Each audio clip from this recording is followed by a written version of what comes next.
ఇండస్ట్రీలో ఏ hero judgement అయినా బలంగా నమ్ముతారా అంటే అది నాగార్జున మాత్రమే. ఆయన పనిచేసినంత మంది కొత్త దర్శకులతో ఎవ్వరూ పనిచేయలేదు. ఒక్కసారి నాగార్జునకు కథ చెప్పి ఒప్పించారంటే అందులో చాలా దమ్ముంది అని అర్థం చేసుకోవాల్సిందే. అందుకే నాగార్జున స్కూల్ నుంచే వర్మ, వైవిఎస్ చౌదరి లాంటి దర్శకులు చాలా మంది ఇండస్ట్రీకి పరిచయం అయ్యారు. అలాంటి నాగార్జున ఇప్పుడు కూలీలో విలన్ గా నటించాడంటే అంచనాలు భారీగా పెరిగిపోయాయి.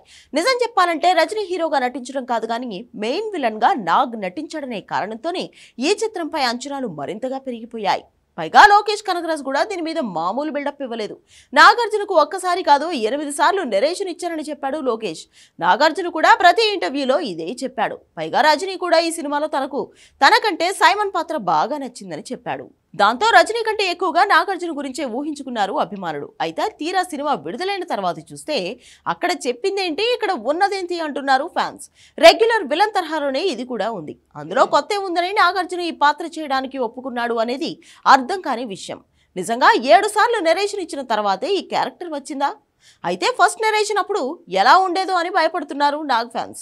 తన వరకు నాగార్జున బాగానే నటించాడు కానీ ఆయనకు అసలు విలన్ పాత్ర సూట్ కాలేదు. మరోవైపు ఆయన స్థాయి నటుడు చేయాల్సిన పాత్ర కూడా కాదు ఇది. గోల్డ్ వాచ్ల స్మగ్లింగ్, శవాల దహనం లాంటి వెరైటీ కాన్సెప్ట్స్ తో విలన్ క్యారెక్టర్ రాసుకున్నాడు కానీ పూర్తి స్థాయిలో వాడుకోలేదు. అసలు నాగార్జున చేసిన సైమన్ పాత్ర కంటే సౌబిన్ షాహిర్ చేసిన దయాళ్ పాత్ర సినిమాకు కీలకం. ఆయనకి ఎక్కువ స్క్రీన్ స్పేస్ తో పాటు స్కోప్ కూడా దక్కింది. ఈ క్యారెక్టర్ పై చేసిన హోంవర్క్ లో సగం కూడా నాగార్జున పాత్ర మీద లోకేష్ చేయలేదనేది ఆయన అభిమానుల ఆరోపణ. కూలీ కోసం చాలా సినిమాలు వదిలేశాడు సౌబిన్ షాహిర్.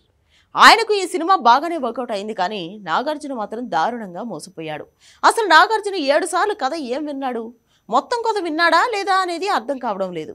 ఇలాంటి రొటీన్ విలన్ రోల్ చేయడానికి ఆయన ఎందుకు తన 35 ఏళ్ల ఇమేజ్ పక్కన పెట్టాలి అని అడుగుతున్నారు ఫ్యాన్స్. బిగ్ బాస్ 9 మొదలవుతున్న వేళ ఇలాంటి నెగిటివ్ రోల్ అనవసరంగా చేశాడంటూ నాగ్ ఫ్యాన్స్ బాగా ఫీల్ అవుతున్నారు. మరి దీన్ని నాగ్ ఎలా కంపెన్సేట్ చేస్తాడో చూడాలి.